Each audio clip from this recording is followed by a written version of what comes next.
Bueno, hoy vamos a tener un texto de la palabra. Primero vamos a orar y vamos a hablar acerca de un personaje muy conocido en las Escrituras, pero creo que las experiencias de este ser que fue utilizado por Dios, pese a sus debilidades, creo que va a servir de gran bendición para nuestras vidas. Vamos a hablar con el Señor. Querido Padre y querido Dios, queremos honrar tu persona. Gracias por cada hermano presente, Señor, y que tú guíes los pensamientos, permitas que podamos transmitir tu verdad, aquella que está en las Escrituras, que ha transformado nuestras vidas, aquella que nos motiva, nos alienta, pero que también nos exhorta, Señor, también nos instruye, y por eso, Señor, te damos toda la gloria, pidiendo tu dirección, la guía de tu Espíritu en esta noche. En el nombre de nuestro amado Señor Jesucristo oramos. Amén. Vamos a hablar de Sansón, de una vida consagrada a una vida complicada. Esta ha sido la experiencia no solo de Sansón, sino de muchos hermanos. Y yo sé que si hacemos un análisis a través de un recorrido, a través de nuestra vida, podemos en nuestros pensamientos ver hermanos que habiendo sido muy consagrados, fallaron mucho en las cosas espirituales y a veces nos preguntamos el por qué. En primer lugar, vamos a hacer una pequeña introducción yendo al libro de Hebreos, capítulo 11. Allí es el libro muy especial, escrito para una segunda generación de israelitas convertidos y creyentes en Cristo. Y en el capítulo 11 es una recordación o memoria de los grandes héroes de la fe, por eso le llaman el capítulo 11 la galería de la fe. Y llegamos al versículo 32 y 34 y leemos lo siguiente. Dice el escritor, ¿y qué más digo? Porque el tiempo me faltaría contando de Gedeón, de Barak, de Sansón, que es el personaje que hoy queremos considerar, de Jefté, de David, así como de Samuel y de los profetas, que por fe conquistaron reinos. Hay muchos de los aspectos aquí presentados que fueron la experiencia del propio Sansón también, ¿no? Que por fe conquistaron reinos, hicieron justicia, alcanzaron promesas, taparon bocas de leones, apagaron fuegos impetuosos, evitaron filo de espada, sacaron fuerzas de debilidad, se hicieron fuertes en batallas, pusieron en fuga ejércitos extranjeros. Ahora, si Sansón es citado o mencionado entre los héroes de la fe de la galería, creo que amerita considerar un poco los aspectos de su vida. Y para poder ver esto, vamos a tener que trasladarnos al libro de los jueces, porque el trasfondo del tiempo de los jueces se puede resumir en estas dos verdades cuando Sansón estuvo presente en la tierra. Jueces 17:6, una frase muy conocida, ¿no es cierto? Dice, en aquellos días no había rey en Israel y cada uno hacía lo que bien le parecía. Parece que nos suena un poco lejano hablar de los tiempos de los jueces, pero si miramos a nuestra generación, también vemos esta experiencia. Cada uno hace lo que bien le parece. Jueces 13:1, que es otra frase que se repite vez tras vez en el libro, en capítulo 13, versículo 1, solo vamos a citarla en esta ocasión, dice, los hijos de Israel volvieron a hacer lo malo ante los ojos de Jehová Y Jehová los entregó en mano de los filisteos por 40 años. Qué tremendo, ¿no? El Señor, ante la actitud de hacer lo malo ante sus ojos, colocó la disciplina de colocarlos bajo los filisteos por 40 años, sometidos, esclavos casi podríamos decir, porque eran continuamente arrasados. Pero nosotros nos queremos detener en la vida de Sansón, perdón, porque el propio Sansón, en el tiempo que nació, estaba bajo estas condiciones en el libro de los jueces. Y ese próximo juez, Sansón, que iba a nacer, representaba precisamente, después representó a través de la experiencia de su vida, ¿no es cierto?, lo que era la generación de ese entonces.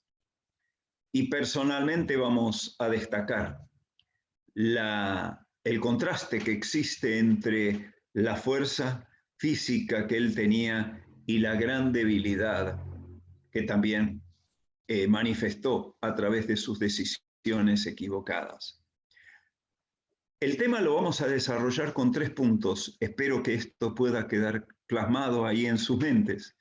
Primero, la promisión divina de una vida consagrada. Promisión viene de la palabra promesa, ¿no es cierto? La promisión divina, la promesa de Dios de una vida consagrada. Segundo, vamos a hablar de la promesa divina manifestada. Y en tercer lugar, vamos a ver la responsabilidad humana, que esto es lo que le tocaba a Sansón, es quebrantada. Entonces, vamos al primero de los puntos, la promisión divina de una vida consagrada. En Jueces, capítulo 13, versículos 2 y 3, nos cita algo y nos va a detener a pensar en que el Dios que llama es el Dios que provee. Si Dios quiere llevar a cabo un propósito, no hay nada imposible para Dios. Observemos. Jueces 13, 2 al 3.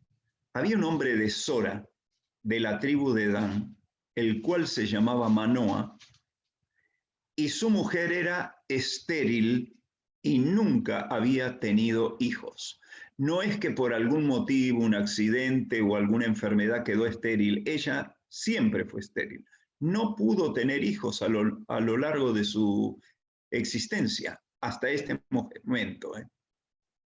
A esta mujer apareció el ángel de Jehová y le dijo: he aquí que tú eres estéril y nunca has tenido hijos, pero concebirás y darás a luz un hijo. Qué hermosa promesa para una mujer, que para las mujeres israelitas era muy importante realmente el hecho de poder tener un hijo, una descendencia. Y entonces, bajo esa promesa de vida consagrada, leemos no solo que el Dios que llama es el Dios que provee, sino que el nacimiento y la promesa de la consagración de ese bebé que iba a nacer tenía origen divino. Provenía de Dios. Dios proveyó el niño y Dios prometió consagración para con él. Veamos lo que dice Jueces 13:5. Pues he aquí que concebirás y darás a luz un hijo, dice, y navaja no pasará sobre su cabeza, porque el niño será nazareo. Yo hago la distinción entre nazareo, ¿no es cierto?, y nazareno. Al Señor le decían nazareno porque tenía una relación con Nazaret. Nazareo, ya lo vamos a explicar, era algo muy especial y particular como dedicación a Dios. Dice, el niño será nazareo a Dios desde su nacimiento y él comenzará a salvar a Israel de mano de los filisteos. Y añadiendo en el versículo 18 al 22, leemos, entonces dijo Manoa al ángel de Jehová: ¿cuál es tu nombre? Para que, dice, para que cuando se cumpla tu palabra te honremos. Y el ángel de Jehová respondió: ¿por qué preguntas por mi nombre, que es admirable? Es interesante porque admirable es uno de los nombres de Dios, ¿eh? ¿Recuerdan? Consejero fiel, admirable. Y Manoa tomó un cabrito y una ofrenda y los ofreció sobre una peña a Jehová, a Dios, y el ángel hizo un milagro ante los ojos de Manoa y de su mujer, porque aconteció que cuando la llama subía del altar hacia el cielo, el ángel de Jehová subió en la llama del altar ante los ojos de Manoa y de su mujer, los cuales se postraron a tierra. Y el ángel de Jehová no volvió a aparecer a Manoa y a su mujer. Ahora quiero subrayar esto. Entonces conoció Manoa que era el ángel de Jehová, y dijo Manoa a su mujer: ciertamente moriremos, porque a Dios hemos visto. O sea que ellos identificaron el ángel de Jehová con el nombre admirable, que es un nombre con referencia a Dios. Y ellos pensaron, ahora vamos a morir porque nadie ha visto a Dios. Y el que vea la gloria de Dios moriría por causa de su pecado. Y él dice, porque a Dios hemos visto. Él sabía que hubo presencia divina en esa manifestación. Así que lo que nosotros tenemos aquí es lo que se conoce como una cristofanía. Cristofanía es una manifestación visible de Cristo en el Antiguo Testamento. Esta persona o el ángel de Jehová, cuando es citado, es la persona de Cristo antes de la encarnación. Pero cuando se encarnó, que tomó forma de hombre, nunca más volvió a aparecer el ángel de Jehová.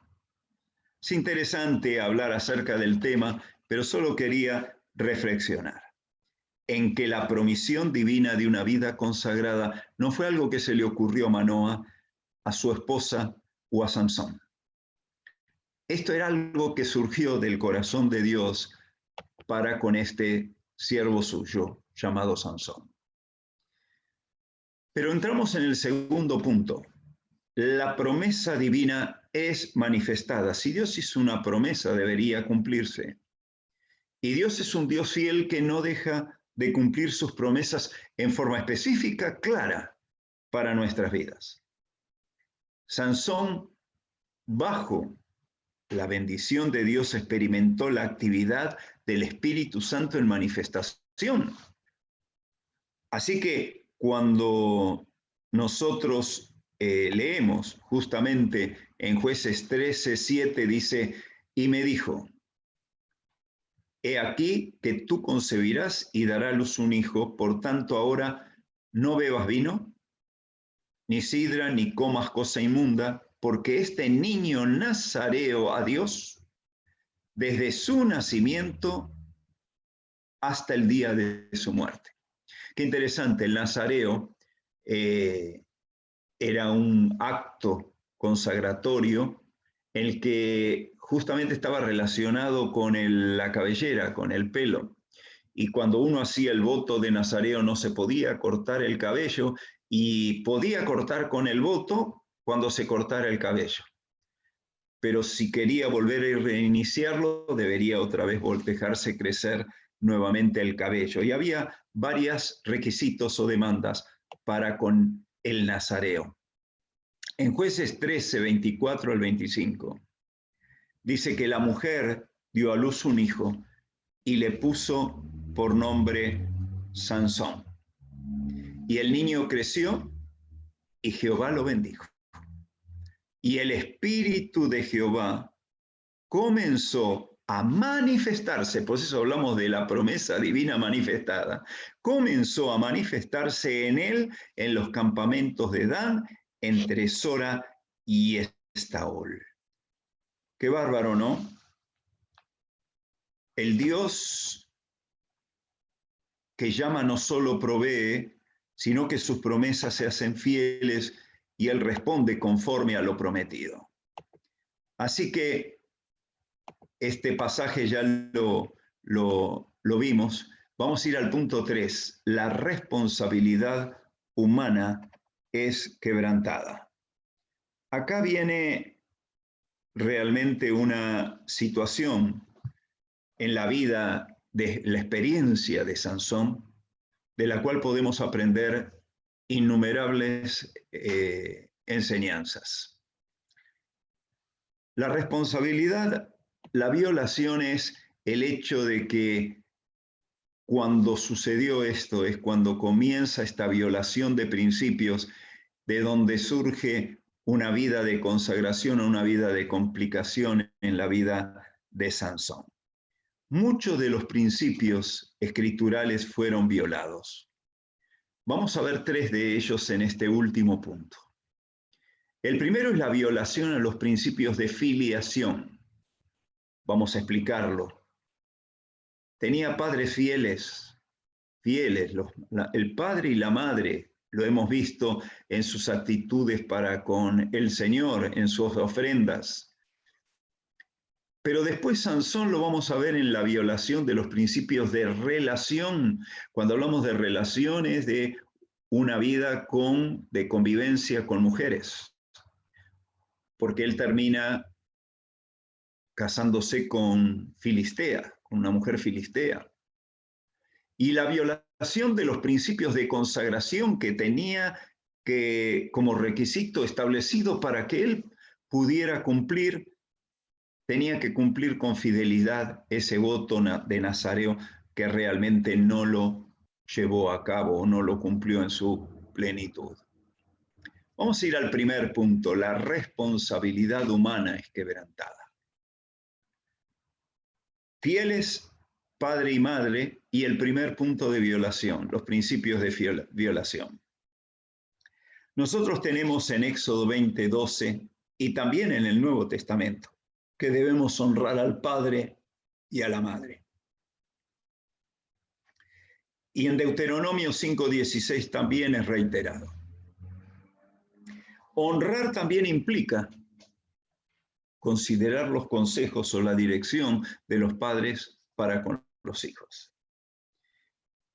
Leemos en Jueces 14, 1 al 4, lo siguiente: descendió Sansón a Timnat y vio en Timnat a una mujer de las hijas de los filisteos, y subió y lo declaró a su padre y a su madre diciendo: yo he visto en Timnat una mujer de las hijas de los filisteos.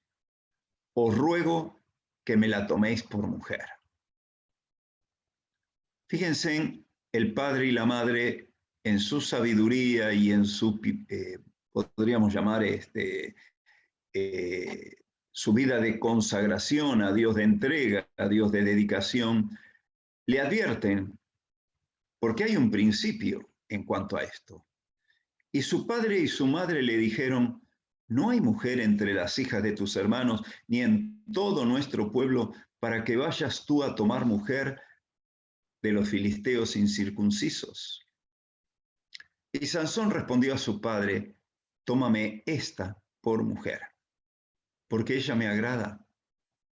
Mas su padre y su madre no sabían que esto venía de Jehová, porque él buscaba ocasión contra los filisteos, pues en aquel tiempo los filisteos dominaban sobre Israel.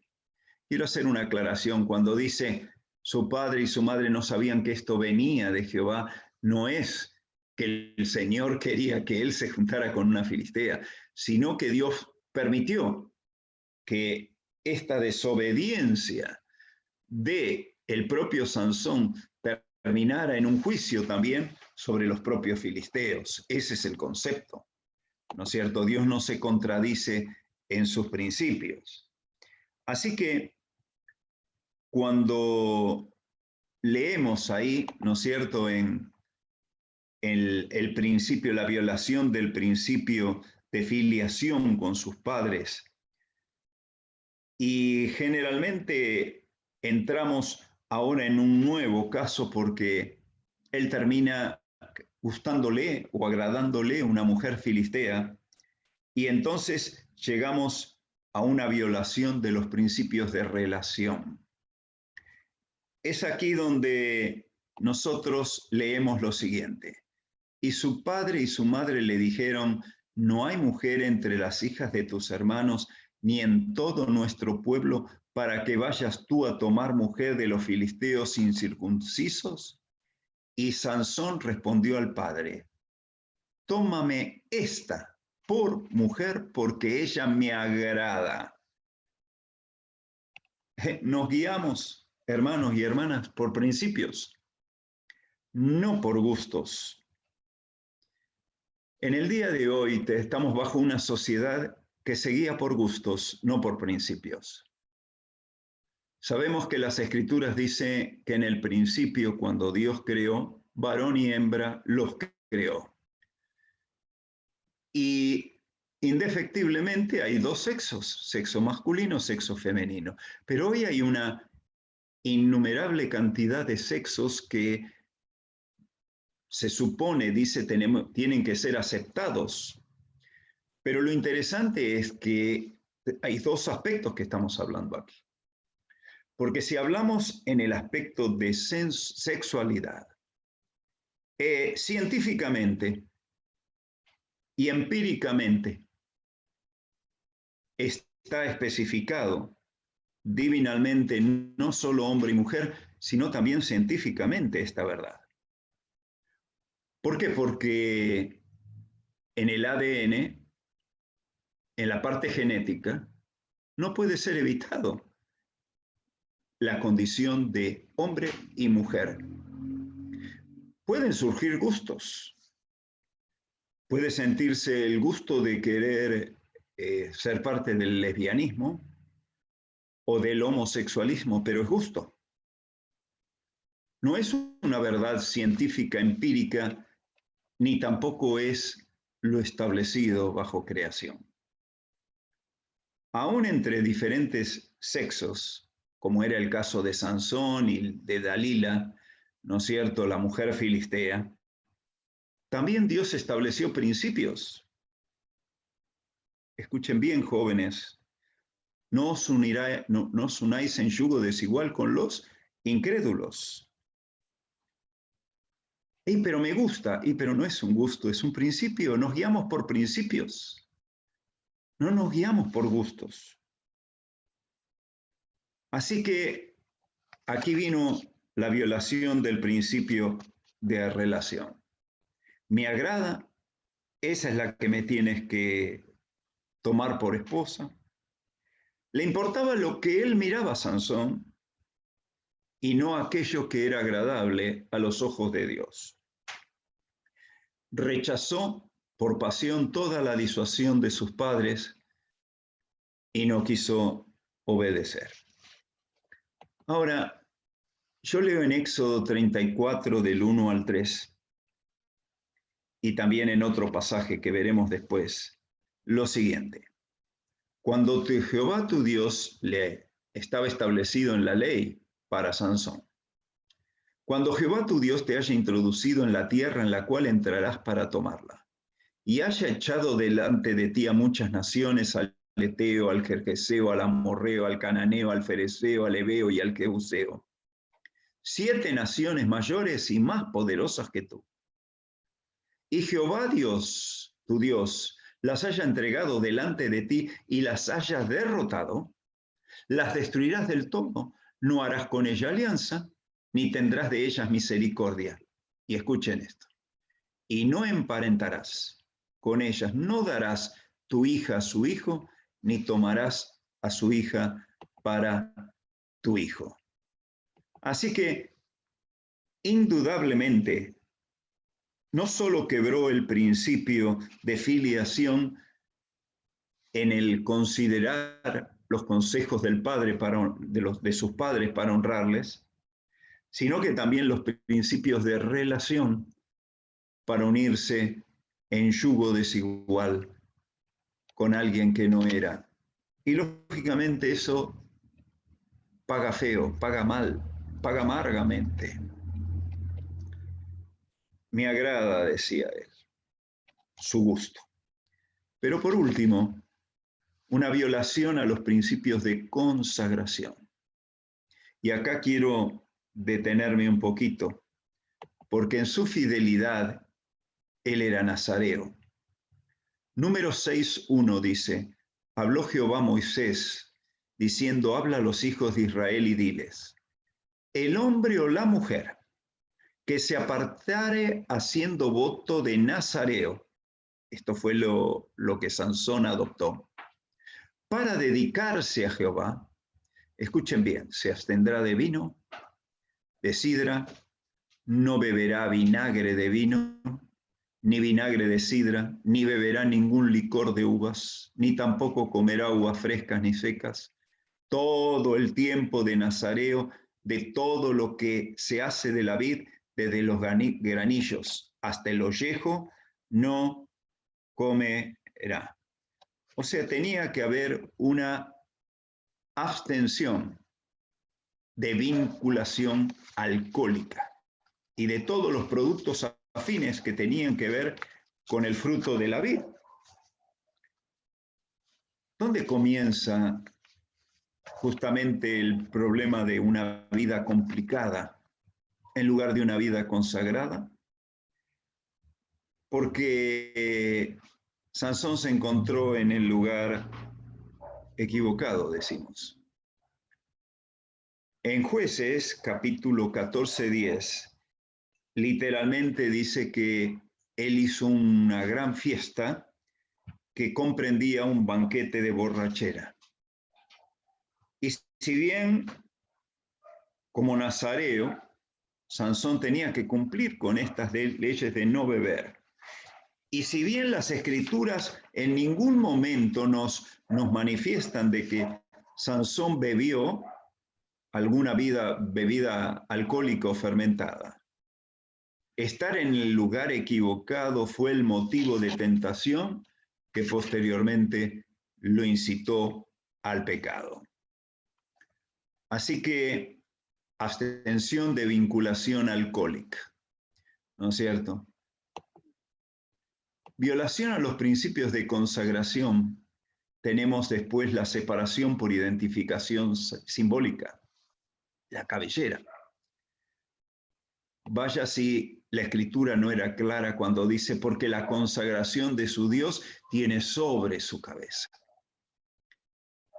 En el libro de Números, capítulo 6, 1 al 4, dice, todo el tiempo devoto de su nazariato no pasará navaja sobre su cabeza, hasta que sean cumplidos los días de su apartamiento a Jehová, será santo y dejará crecer su cabello. Este era un punto importante en la vida de Sansón. Y él, lamentablemente, cediendo a la tentación y a la dulce voz engañosa de una de las mujeres que amaba, él dio a conocer en qué consistía su fuerza. Y cortaron su cabellera y fue dominado emocionalmente y dominado también emocionalmente, físicamente, y yo te diría que también dominado espiritualmente. No tenía la posibilidad de ver la manifestación del Espíritu en su vida.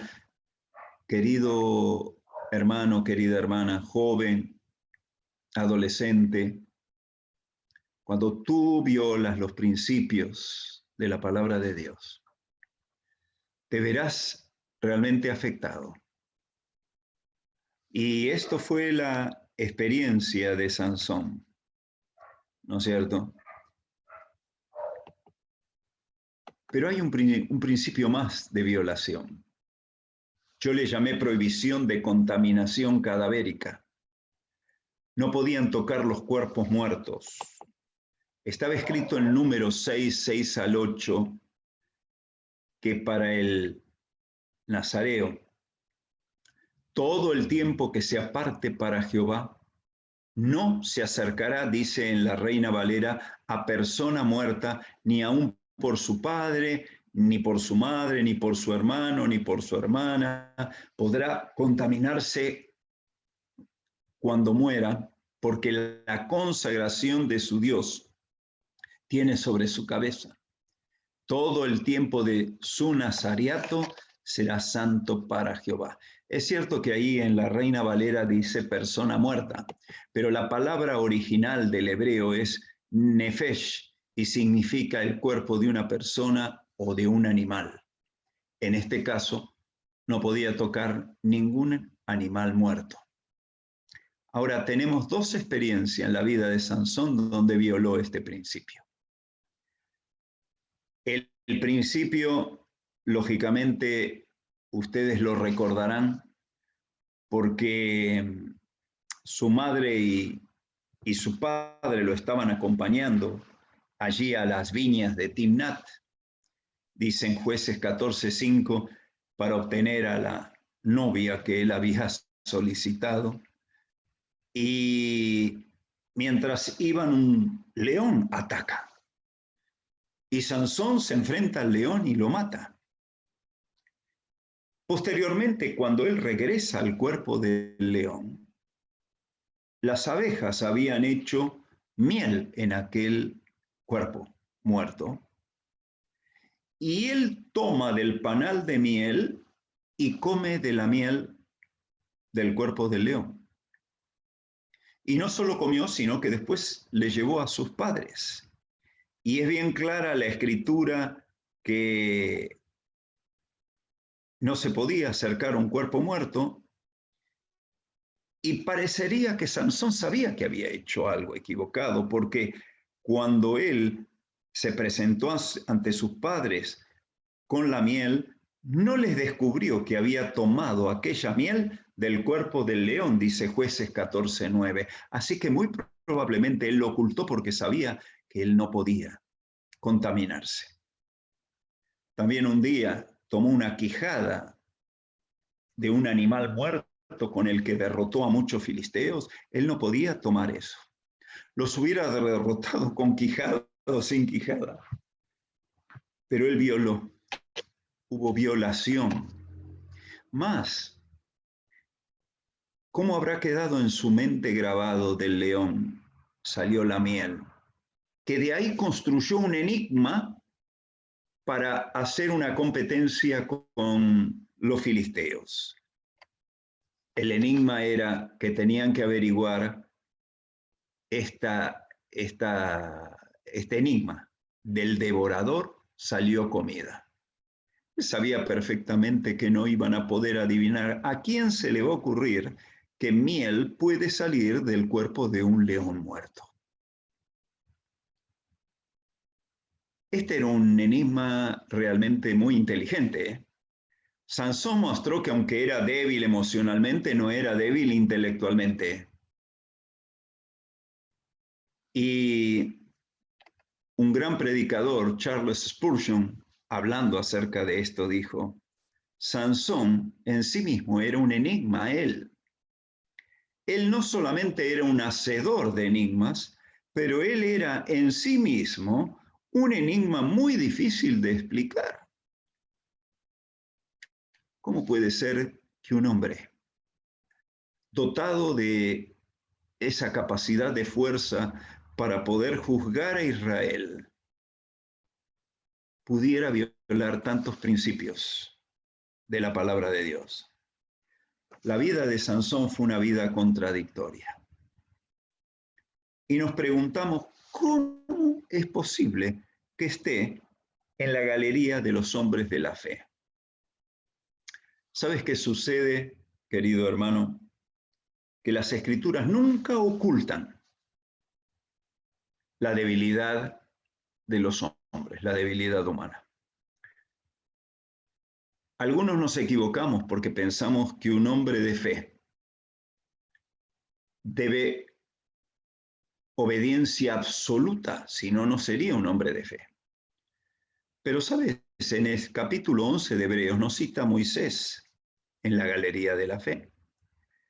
Y se acuerdan que él desobedeció también cuando debía hablar a la roca y la golpeó. En un día de enojo tiró las tablas de la ley y las rompió. David estaba en la galería de la fe y nadie puede olvidar lo que sucedió con Betsabé, cómo mandó al frente de batalla al esposo de Betsabé para que perdiera la vida. Cómo hizo un censo que Dios no había colocado por causa de orgullo. Cita a Barak, el libro de 11, lo hemos leído junto a Sansón. Y debió escuchar de parte de Débora, en Jueces 4:9, cuando le dijo, iré contigo. Porque él era el que tenía que ir. Débora no, pero él dijo, si vos no vas conmigo, yo no voy. Iré contigo, le dijo Débora, mas no será la tuya la gloria de la jornada que emprendes, porque en mano de mujer venderá Jehová a Sísara, o sea, el que tenía que perseguir y al que tenía que derrotar. Terminó en las manos de una mujer que lo mató y no fue reconocido entre los grandes guerreros como lo fue David, como lo fue Josué, y no tuvo la gloria por ese motivo. No estamos justificando carnalidad, no estamos queriendo decir que tú puedes ser un hombre de fe y vivir una vida de pecado, no, por el contrario. El pecado trae consecuencias, querido hermano. Samsón inició valientemente y terminó acongojadamente. Algunos empiezan bien y terminan mal. Y podemos hacer el listado ahora en nuestra mente de algunos hermanos que empezaron bien, terminaron mal. Fue un hombre que terminó dominado y manipulado emocionalmente. Terminó limitado físicamente, ciego y esclavo. Y terminó avergonzado públicamente porque los filisteos terminaban burlándose de él. Qué triste esta situación. La conclusión a la que nosotros tenemos que llegar. Sansón fue un héroe y aún fue mencionado entre los héroes de Hebreos capítulo 11, pero Sansón fue un héroe trágico, cuya vida tendría que haber terminado de una forma muy diferente a la que terminó. Ustedes recuerdan, se colocó sobre las dos columnas, pidió a Dios que lo fortaleciera, tiró las columnas, cayó el edificio sobre los filisteos y sobre él mismo. Un suicidio, diríamoslo así. Una y otra vez Sansón se metió en situaciones que fueron a conducirlos al pecado. Por eso, lamentablemente, aún así, Dios lo usó para su gloria. Hay lecciones que podemos aprender. Si tú vas a ser rutinaria, escúchame bien, si vas a ser rutinaria, una actitud voluntaria y repetida de caer en tentaciones, en el pecado, concibiendo el pecado, vamos a sufrir las consecuencias de la desobediencia, más allá que Dios nos siga usando para cumplir su voluntad. Por eso es un motivo de reflexión. Finalmente, Sansón comprendió la verdadera fuente de su fuerza. No era su cabellera, era su Dios. Pero nunca entendió el pleno propósito que realmente Dios quería para su vida. La voluntad de Dios sí se cumplió, pero las muchas bendiciones que Sansón podría haber tenido o haber visto nunca se cumplieron por causa de su desobediencia a los principios. Dios sí usó a Sansón de una manera poderosa, pero Dios utilizó a Sansón a pesar de su pecado, no debido a ello. Es justo suponer que Dios pudo haber utilizado a Sansón de una manera mayor si él realmente hubiera permanecido como un vaso limpio. Así que su vida terminó en una tragedia personal, bajo la sombra del desperdicio de un gran potencial que tenía este hombre. De una vida consagrada a una vida complicada. Espero que esa no haya de ser nuestra experiencia, que realmente vivamos por principios, no por gustos, y que entendamos de que hemos sido colocados como siervos, consagrados y dedicados para la gloria y honra del Altísimo. Que el Señor nos bendiga, que su palabra sea de edificación y también de advertencia a nuestras vidas para agradarle conforme a su voluntad. Que el Señor les bendiga.